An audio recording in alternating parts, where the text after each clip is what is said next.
بہت اس طرح دوں گا کہ آج کے بعد جو شخص یہ دیکھ لے وہ کبھی جرأت نہ کرے کہ حضرت ابو طالب علیہ السلام، وہ مخالفین کے کتب سے جواب دوں، چاہے وہ مولوی صاحب ہوتے اگر آج زندہ ہوتے یا انجینئر صاحب جو کٹر سے کٹر وہابی ہو، انٹا شیعہ، وہ جرأت نہ کرے کہ اس مسئلے کو کسی شیعہ کے سامنے اٹھائے۔ ملاحظہ فرمائیے، یہ کتاب بخاری چاپ دار احیاء تراث العربی، یہاں پہ اس حدیث کو دیکھیے، یہ صفحہ نمبر 570۔ قال النبی صلی اللہ علیہ وآلہ وسلم، نبی نے صلی اللہ علیہ وآلہ وسلم نے فرمایا، یقول اللہ نے فرمایا، شتمنی ابن آدم اما شتمہ فقولہ ان لی ولدا۔ اللہ فرماتا ہے، نبی کریم صلی اللہ علیہ وسلم نے فرمایا کہ ابن آدم، بعض انسان مجھے گالی دیتے ہیں۔ اللہ کو کون گالی دیتا ہے؟ کوئی دیتا ہے نہیں۔ اللہ نے فرمایا کہ گالیوں کے کیا ہے؟ گالیاں یہ ہے کہ ان لی ولدن، کہ میرا بیٹا ہے۔ جو عیسائی کہتے ہیں کہ اللہ کا بیٹا ہے، یا کوئی اور مذہب کا لوگ ہوگا، اور یہ عزیر ابن اللہ کہتے ہیں، یہ گالی ہے، یہ گالی ہے۔ جی ہاں بالکل گالی ہے، کیونکہ حدیث میں یہ شتم ہے، حدیث قدسی میں ہے۔ فتح الباری بشرح صحیح البخاری، جزء سادس، چاپ دار الفکر، اسی حدیث کی شرح میں صفحہ نمبر 332 میں، یشتمنی الشتم هو الوصف بما یقتضی النقص۔ گالی کس کو بولتے ہیں؟ گالی بولتے ہیں آپ وصف کریں کسی کو کہ اس سے نقصان کا، خامی کا، کمی کا اقتضا ہو کسی میں۔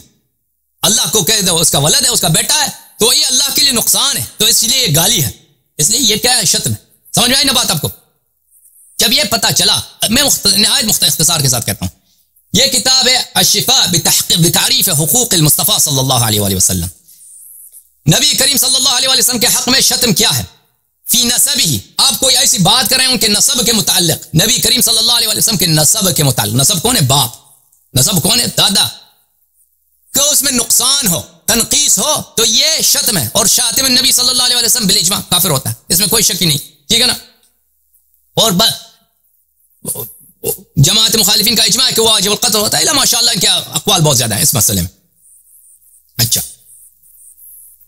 جب یہ بات سامنے آئی تو آئیے میں آپ کو دکھاتا ہوں، یہ کتاب ہے صحیح مسلم، چاپ دار الفکر، بیروت لبنان، یہاں پہ صفحہ نمبر 201، یہاں پہ مسلم صاحب فرماتے ہیں، لیس کل شیء عندی صحیح وضعتوها هنا انما وضعتها هنا ما اجمعوا علیہ۔ جناب مسلم فرماتے ہیں کہ میں اپنی کتاب صحیح مسلم میں ہر صحیح حدیث کو میں نے یہاں پہ نہیں لایا ہے، میں صرف ان احادیث کو جن کے صحت پہ اجماع ہے، جو ہمارے نزدیک اجماعی ہیں، ان کو اس کتاب میں لایا ہوں، یعنی مسلم اس جماعت کے نزدیک کیا ہے؟ اجماعی۔ جب یہ پتا چلا میرے عزیزوں،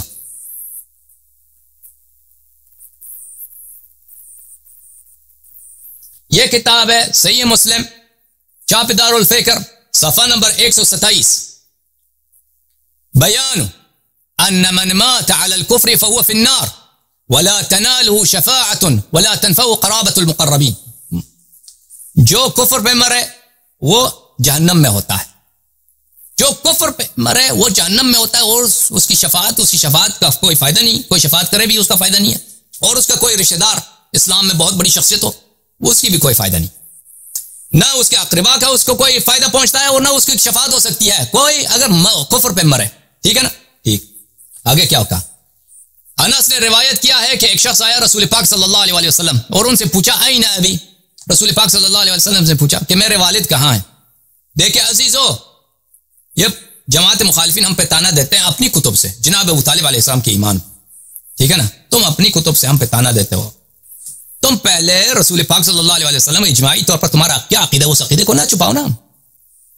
تم رسول پاک صلی اللہ علیہ وسلم کے چچا پہ کے متعلق وہ کہتے ہو، اس سے پہلے مجھے بتاؤ کہ رسول پاک صلی اللہ علیہ وسلم کے والدین کے متعلق کیا کہتے ہو، تم اپنی کتاب میں بتاؤ نا، پھر ہمیں تانا دے دو کہ ہمارے کتب میں، آپ کے کتب میں حجت ہے کیا؟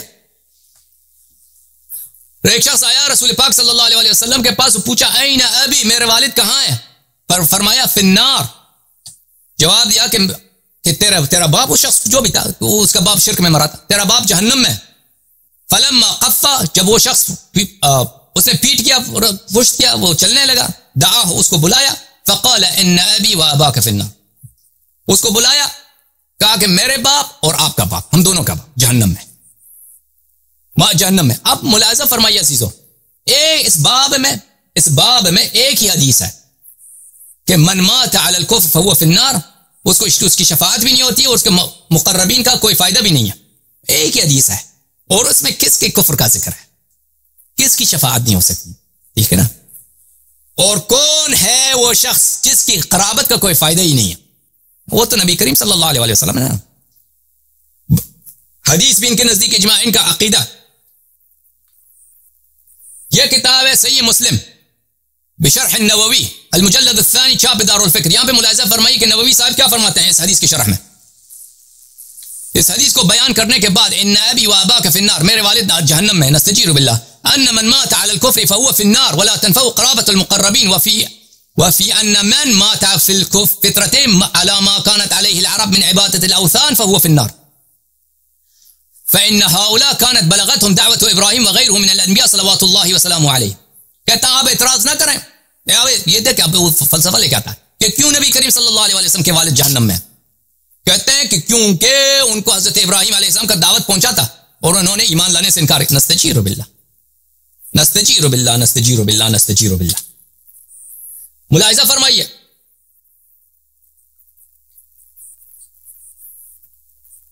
یہ کتاب ہے سنن ابی داؤد، حافظ ابی داؤد سلیمان ابن اشعث السجستانی، شیعوں کی کتاب ہے؟ جی نہیں، بالکل شیعوں کی کتاب نہیں۔ صفحہ نمبر 882، باب فی ذراری المشرکین۔ مسلمانوں، میں کیا کروں؟ میں آپ سے معذرت نہیں چاہتا، میں رسول اللہ صلی اللہ علیہ وسلم سے بہت معذرت چاہتا ہوں، یا رسول اللہ، بہت معذرت چاہتا ہوں، بہت معذرت چاہتا ہوں یا رسول اللہ، کہ مسلمانوں نے اپنی کتاب میں یہ آپ کی اس طرح لکھا، خود انہوں نے لکھا ہے آپ کے متعلق۔ یہ باب کا عنوان کیا ہے؟ عنوان کیا ہے اس باب کا؟ عنوان یہ ہے باب فی ذراری، او مشرکوں کی اولاد، مشرکوں کی نسل۔ اچھا، اس میں حدیث کیا ہے؟ حدیث اگلے صفحے میں دیکھیے، حدیث یہ ہے، صفحہ نمبر 883، انس نے روایت کیا کہ ایک شخص آیا رسول پاک صلی اللہ علیہ وسلم کے پاس، ابو کا فی النار، ایک شخص آیا رسول پاک صلی اللہ علیہ وسلم، پوچھا کہ میرے والد کہاں ہیں؟ بولا کہ تیرے ابے جہنم میں۔ اچھا، فلما قفا، جب وہ پیچھے چلا، ان ابی و اباک فی النار، ان باب کا عنوان کیا رکھا؟ عنوان مشرکین کے اولاد۔ وہ اس میں ترجمہ حدیث کیا لایا؟ ہاں، ایک مشرکین کن اولاد میں سے ایک کون ہے؟ میں تو خود تو سوچ لو، یہ کس کے متعلق تھا عزیزو؟ یہ متعلق تھا ان کے والد گرامی۔ اب ان کے والدہ گرامیہ، صحیح مسلم، چھاپ دار الفکر، بیروت لبنان، صفحہ نمبر 482۔ اچھا، یہاں پہ کتاب ہے کتاب الجنائز میں، باب کا عنوان یہ ہے کہ نبی کریم صلی اللہ علیہ وسلم نے اللہ سے اجازت مانگا کہ اپنے والدہ کی قبر کی زیارت کریں۔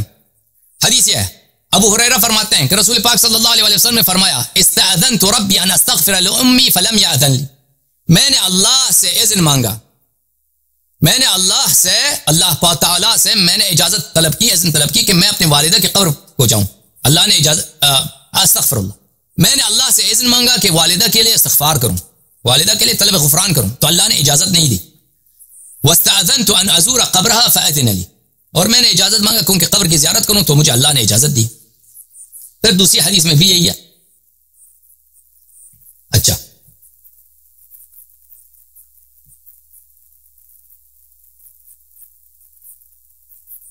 یہ صحیح مسلم ہے بشرح نووی صاحب کی شرح ہے، جزء سابع، چھاپ دار الفکر، وہی اسی حدیث کی شرح میں کہ دیکھیں کیا کہتے ہیں، استاذنت ربی، میں نے اللہ سے طلب اجازت کیا، طلب اذن کیا کہ میں اپنی والدہ کے لیے استغفار کروں تو اللہ نے اجازت نہیں دی، اور قبر کی زیارت کی اجازت چاہی تو اللہ نے اجازت دی۔ فیہ جواز زیارت المشرکین فی الحیات وقبورہم بعد الوفات، استجیر باللہ۔ اس حدیث میں ہاں اللہ نے اجازت دی ہے کہ وہ اپنی والدہ کی قبر کی زیارت کریں، لیکن استغفار کی اجازت نہیں دی ہے۔ ہاں، تو اس حدیث سے یہ پتہ چلتا ہے کہ مشرکین کی زیارت یعنی دیدار، مشرکین کی وزٹ آپ کر سکتے ہیں حیات میں اور ممات میں، موت کے بعد۔ پہلے فرمایا وفیہ نہی عن الاستغفار للکفار، اس حدیث میں صریح ہے کہ آپ کافر کے لیے استغفار نہیں کر سکتے۔ وہ کافر کون ہے اس حدیث میں جس کافر کے لیے آپ استغفار، وہ کون ہے آپ مجھے بتائیے لوگوں؟ ہاں، وہ کون ہے؟ ہاں، اور آپ نے خود اپنی کتب میں لکھا ہے، دیکھو کہ جو رسول کریم صلی اللہ علیہ وسلم کے نسب میں نقص بیان کرے وہ کافر، وہ نجس ہوتا ہے، وہ بالکل وہ اس نے شتم کیا ہے. شتم وہی ہے. شتم کی تعریف کیا تھا؟ میں نے آپ کو دکھایا اختصار کے ساتھ کہ آپ الوصف بما یقتضی النقص، کیا آپ ایسی وصف کریں کہ اس میں نقصان ہو، کامی کمزوری. اتنا اس سے بڑا گالی کیا ہے کہ آپ کو کوئی کہہ دے کافر زیادہ مشرک زیادہ، آپ کیا کہیں گے اس کو؟ گالی نہیں کہیں گے اس کو؟ اچھا،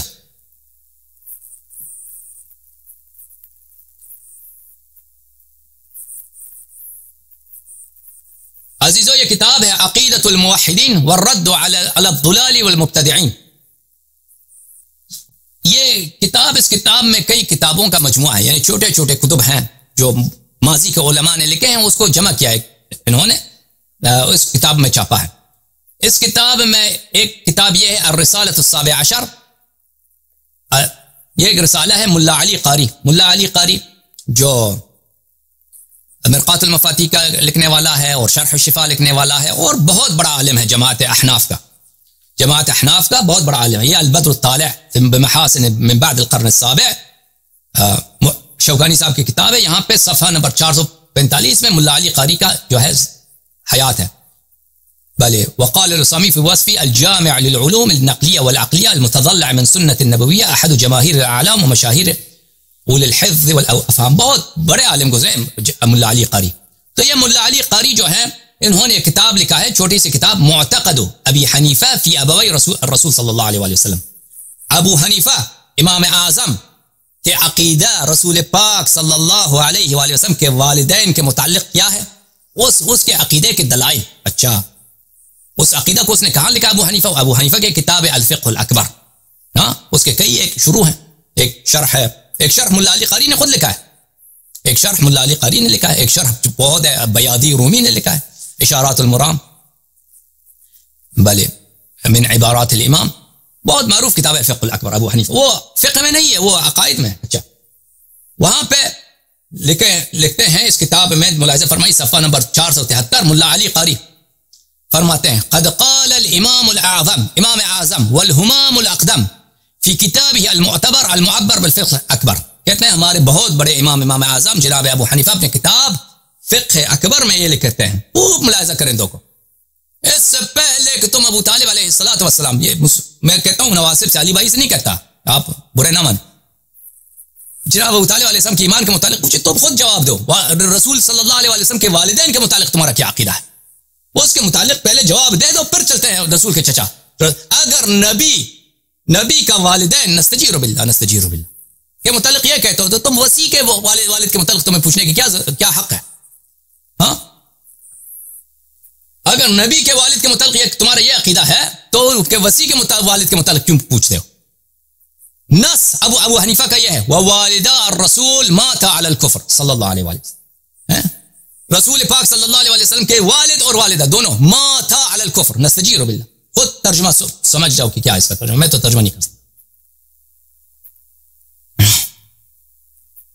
وقال شارعه هذا رد على من قال بان والدي الرسول صلی اللہ علیہ وسلم ماتا علی الایمان. یہ ان لوگوں کا رد ہے، شیعوں کا، روافض کا، جو کہتے ہیں نبی کریم صلی اللہ علیہ وسلم کے والدین مومن ایمان پہ مرے ہیں. وعلى من قال مات على الكفر ثم ان الرسول صلی اللہ علیہ وسلم دعا لهما فاحياهما واسلما. وہ لوگ جو کہتے ہیں کہ رسول پاک صلی اللہ علیہ وسلم کے والدین کفر میں مرے تھے، پھر رسول اللہ نے ان کا احیا فرمایا صلی اللہ علیہ وسلم، پھر ایمان لائے، پھر مرے دوبارہ، ان کا بھی رد ہے. پھر یہ آگے کہتے ہیں کہ فَإِذَا عَرَفْتَ فَنَسْتَدِلُّ عَلَى مُرَامِ الْإِمَامِ بِحَسْبِ مَا اطَّلَعْنَا عَلَيْهِ فِي هَذَا الْمَقَامِ بِالْكِتَابِ وَالسُّنَّةِ. کہتے ہیں کہ اب جب تم نے ابو حنیفہ کے جو مقصد ہے اس کا عبارت آپ نے سن لیا، تو ہم اب استدلال کرنا شروع کرتے ہیں کہ یہ موافق ہے کتاب سے اور سنت سے، وہ اتفاق الائمۃ العالم. یہ ہمارے کہتے ہیں ہمارے دین کا اجماع ہے، اجماعی ہے، سب علماء کا یہ اجماع ہے. ٹھیک ہے نا؟ تو